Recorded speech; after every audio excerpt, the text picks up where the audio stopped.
আপনার নাম? আমার নাম মানস রায়। ডেজিনেশন? আমি পটাশপুর ব্লক তৃণমূল কংগ্রেস সভাপতি।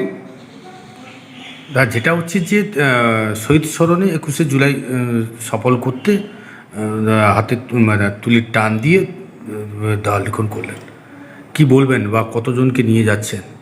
দেখুন, 21শে জুলাই মানে আমাদের তৃণমূল কংগ্রেসের হচ্ছে আবেগ এবং আমাদের প্রেরণা এবং সংগঠনকে শক্তিশালী করার একটা দিন। এই 21শে জুলাইকে সামনে রেখে আমরা বুস্তরফ দিই, কর্মীদেরকে ঐক্যবদ্ধ করি। তাই আমরা দেওয়াল লিখন এবং পোস্টার, ফ্লেক্স সব কিছু দিয়ে বুস্তরফ দিয়ে আমরা তৃণমূল কংগ্রেসের কর্মীদেরকে ঐক্য করার জন্য প্রচার অভিযান চালাই।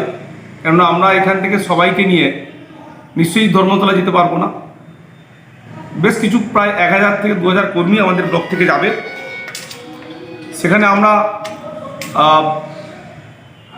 আর বাকি কর্মীদেরকে মানে নতুন প্রজন্মকে 21শে জুলাই কী কারণে 21শে জুলাই এবং মমতা ব্যানার্জির আবেগ, মমতা ব্যানার্জির যে চিন্তাভাবনা কেন এই 21শে জুলাইকে সামনে রেখে তত্ত্বাজা যুবকরা যে প্রাণ দিয়েছিলেন সেদিন no voter card, no vote, identity কার্ডবিহীন পরিচয়পত্র ছাড়া ভোট হবে না।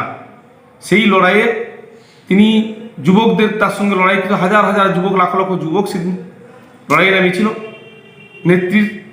নেতৃত্বে আমাদের মাননীয় মুখ্যমন্ত্রী মমতা ব্যানার্জির নেতৃত্বে। তাই আজকে সেই দিনটা এখনও আমরা ধরে রেখেছি। এই 21শে জুলাইকে সামনে রেখে তৃণমূল কংগ্রেসকে ঐক্যবদ্ধ করা, তৃণমূল কর্মীদের কাছে মমতা ব্যানার্জির ত্যাগ এবং তার যে সংগঠনের করার মানসিকতা এবং তার যে লড়াকু মানসিকতা, যাতে আমরা কর্মীদের কাছে সেই ত্যাগটা পৌঁছে দিতে পারি, সেই জন্যই 21শে জুলাইকে আমরা সামনে রেখে বুস্তরফ দিয়ে আমরা কর্মীদের কাছে মাঠের প্রচারের অভিযান চালাচ্ছি। কিভাবে নিয়ে যাবেন আপনারা? আমাদের এখানে প্রত্যেকটা অঞ্চল থেকে 2টি করে বাস করা হয়েছে এবং শাখা সংগঠনকে ছোটো ছোটো গাড়ি করে তারা যাবে সবাই।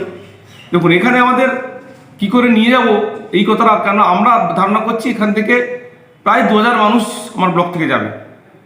কিভাবে যাবে, কোথায় যাবে, সেটা কিন্তু আমাদের প্রত্যেকটা অঞ্চল থেকে সাংগঠনিকভাবে 2টো করে বাস করা হয়েছে প্রত্যেকটা অঞ্চল থেকে।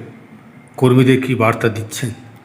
কর্মীদেরকে এই বার্তা দিতে চাইছি যে আমাদের নেত্রী আগামী দিনে বিধানসভা নির্বাচন 2026-এ বিধানসভাকে সামনে রেখে তিনি বার্তা দেবেন কর্মীদেরকে, দলকে সংগঠিত করা, দলের চিন্তা আপনাকে মানুষের কাছে পৌঁছানো, মানুষের সঙ্গে ভালো ব্যবহার করে মানুষকে সংগঠিত করা এবং তৃণমূল কংগ্রেসকে আবার 2026-এ আমাদের মামারি মানুষের মুখ্যমন্ত্রী করতে পারি তার চিন্তা ভাবনা নিয়ে আমরা মানুষের কাছে বার্তা পৌঁছাচ্ছি।